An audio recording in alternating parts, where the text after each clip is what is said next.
नमस्कार, आप देख रहे हैं आरपीएस समाचार और मैं हूं आपके साथ श्वेता। तो चलिए रुक करते हैं आज की प्रमुख और बड़ी खबर पर। इस अपराधी को किसी केस में जमानत ना मिले, कुलदीप सेंगर पर सुप्रीम कोर्ट ने क्या क्या कहा।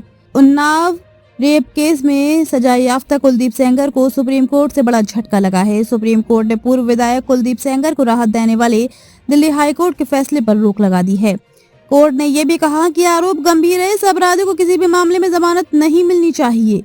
सीजेआई जस्टिस सूर्यकांत की अगुवाई वाली बेंच ने सेंगर के वकील को नोटिस जारी कर 2 हफ्तों में जवाब दाखिल करने के लिए कहा है। सुप्रीम कोर्ट में इस मामले की अगली सुनवाई अब 4 हफ्ते बाद होगी। सुप्रीम कोर्ट ने सुनवाई की शुरुआत में ही साफ कहा कि हम फिलहाल हाईकोर्ट के आदेश पर रोक लगाने के लिए पक्ष में हैं, रोक लगाने के पक्ष में है और बहस सिर्फ स्टे के मुद्दे पर ही होगी।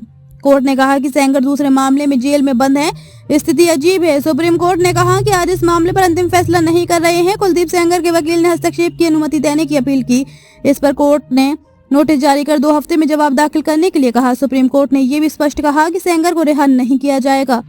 सुप्रीम कोर्ट ने कहा कि पीड़ित को अलग से SLP दाखिल करने का अधिकार है, इसके लिए विशेष अनुमति की आवश्यकता नहीं है। सीजेआई ने सुनवाई के दौरान कहा कि उसे सेंगर को न्यायपालिका की ओर से ही दोषी ठहराया गया है। पीड़िता के वकील ने कहा कि पीड़ित परिवार अब भी खतरे में है। इस पर सीजेआई ने कहा कि आपको अपील दायर करने का अधिकार भी है, आपके पास कानूनी उपाय उपलब्ध हैं। कुलदीप सेंगर के वकीलों ने सीजेआई से कहा कि दिल्ली हाईकोर्ट के जजों की तस्वीरें इस टिप्पणी के साथ वायरल की जा रही हैं, इन जजों की पहचान करें।